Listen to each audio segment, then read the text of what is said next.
Hey guys, welcome back to my YouTube channel. എൻ്റെ പുതിയ ആഗ്രഹത്തിൻ്റെ പുതിയൊരു വീഡിയോ ആണ് കേട്ടോ. അപ്പോൾ നിങ്ങൾ വിചാരിക്കുന്നുണ്ടാവും ഞാൻ എന്ത് ഈ ആഗ്രഹം മാത്രമേ ഇടുന്നുള്ളൂ എന്നുള്ളതല്ലേ. അങ്ങനെയല്ല ഗായ്സ്, നിങ്ങളോടും കൂടി പറയണല്ലോ എൻ്റെ ആഗ്രഹം. അതിന് വേണ്ടിയിട്ടാണ് ഞാൻ ഈ വീഡിയോ പോസ്റ്റ് ചെയ്യുന്നത്. ആക്ച്വലി ഒരു ടാറ്റു അടിക്കാൻ വേണ്ടി വന്നതാണ്. ഇതെൻ്റെ ആദ്യത്തെ ടാറ്റു അല്ല, സെക്കൻഡ് ടാറ്റു ആണ്. ഫസ്റ്റ് ടാറ്റു ഞാനൊരു 3-4 വർഷം മുന്നെയാണ് അടിച്ചിട്ടുണ്ടായിരുന്നത്. അപ്പോൾ തൊട്ട് വിചാരിക്കുന്നതാണ് ഒരെണ്ണം കൂടെ അടിക്കണം എന്നുള്ളത്. അപ്പോൾ അതിൻ്റെ ഡിസൈൻസും കാര്യങ്ങളൊക്കെ കുറേ ആയി നോക്കി അവസാനം എനിക്ക് ഇന്നാണ് ആ ഒരു ദിവസം വന്നെത്തിയിരിക്കുന്നത്. ഫസ്റ്റ് ഓഫ് ഓൾ ഇത് മാത്രമല്ല, ഇതിൻ്റെ കൂടെ ഒരു വേറെ സർപ്രൈസും കൂടെ ഉണ്ട്. അത് ഞാൻ അടുത്ത വീഡിയോയിൽ അപ്ലോഡ് ചെയ്യുന്നതാണ്. അപ്പോൾ ഞാൻ വെറുതെ കണ്ണടയൊക്കെ വെച്ച് ഷോ കാണിച്ച് ഞങ്ങൾ ഡിസൈനും കാര്യങ്ങളൊക്കെ കൊടുത്തിട്ടുണ്ടായിരുന്നു. അപ്പോൾ അവൻ അതിൻ്റെ ബാക്കി കാര്യങ്ങളും ഒക്കെ ആയിട്ടാണ് ചെയ്തുകൊണ്ടിരിക്കുന്നത്. ഇത് കൂറ്റനാടുള്ളൊരു വെർണോസ് ടാറ്റു സ്റ്റുഡിയോ എന്ന് പറഞ്ഞുള്ളൊരു ഷോപ്പിൽ നിന്നായിരുന്നു ചെയ്തിട്ടുണ്ടായിരുന്നത്. ഞങ്ങൾക്ക് അറിയുന്ന ആൾക്കാർ തന്നെയായിരുന്നു കേട്ടോ. അങ്ങനെ കുറച്ച് നേരം ഞങ്ങൾക്ക് അവിടെ അതിൻ്റെ ഡിസൈനും കാര്യങ്ങളൊക്കെ സെറ്റ് ചെയ്യാനും അങ്ങനെയൊക്കെ ഉണ്ടായിരുന്നു.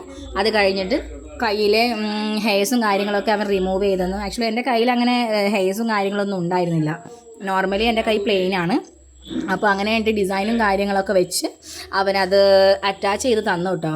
കുറേ നേരം സെലക്ട് ചെയ്ത് ഞാൻ വിചാരിച്ച് പോയ ഡിസൈൻ വേറെ ആയിരുന്നു. പക്ഷേ അവിടെ എത്തിയപ്പോൾ ആ ഡിസൈനായിട്ടും ഒരു ബന്ധമില്ലാത്ത ഡിസൈനാണ് ഞാൻ രണ്ടാമത് ചെയ്തിരിക്കുന്നത്.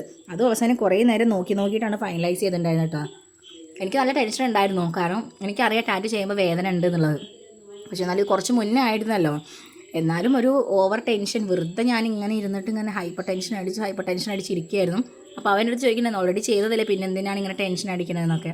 എന്നാലും എനിക്കൊരു 100 സംശയങ്ങളുണ്ടായിരുന്നു. ഞാൻ അതൊക്കെ അങ്ങനെ ചോദിച്ച് അവനെ പറ്റാവുന്നിടത്തോളം മാക്സിമം വെറുപ്പിച്ചിട്ടാണ് ഞാനത് സ്റ്റാർട്ട് ചെയ്തത്.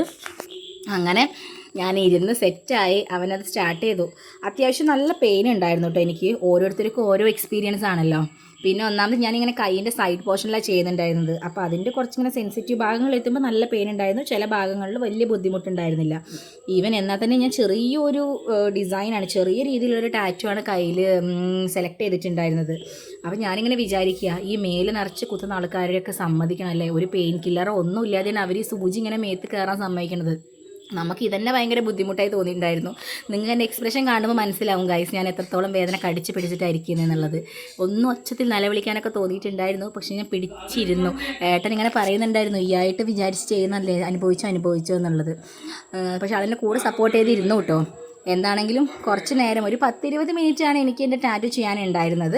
അത്യാവശ്യം നല്ലൊരു ആംബിയൻസ് ഒക്കെ ഉള്ളൊരു സ്റ്റുഡിയോ ആയിരുന്നു കേട്ടോ. ഇങ്ങോട്ടേക്ക് വന്നിട്ടുള്ളവർ എന്നുണ്ടെങ്കിലും ഒന്ന് കമൻറ്റ് ചെയ്യണം. എന്താണെങ്കിലും നല്ല സർവീസും കാര്യങ്ങളാണ് കേട്ടോ അവൻ ചെയ്ത് തന്നിട്ടുണ്ടായിരുന്നത്. അപ്പോൾ ഞങ്ങൾ ചെല്ലുന്നതിന് മുന്നേ ഒരു കസ്റ്റമർ ഉണ്ടായിരുന്നു. അപ്പോൾ അതായിരുന്നു ഞങ്ങൾക്ക് ആദ്യം കുറച്ച് ഡിലേയും കാര്യങ്ങളൊക്കെ വന്നിട്ടുണ്ടായിരുന്നത്. അങ്ങനെ 20 മിനിറ്റിന് ശേഷം എൻ്റെ ടാറ്റു ഫൈനൽ ഔട്ട്പുട്ടിലേക്ക് വന്നിരിക്കുകയാണ് ഗൈസ്. അപ്പോൾ ഇതാണ് എൻ്റെ ടാറ്റു. ഇഷ്ടപ്പെട്ടിട്ടുണ്ടെങ്കിൽ എന്താണെങ്കിൽ ലൈക്ക് ചെയ്യുക. അപ്പോൾ എൻ്റെ വീഡിയോ ഇഷ്ടപ്പെട്ടവരാണെങ്കിൽ ലൈക്ക് ചെയ്യുക, ഷെയർ ചെയ്യുക, കമൻറ്റ് ചെയ്യുക. Tata, bye bye, see U.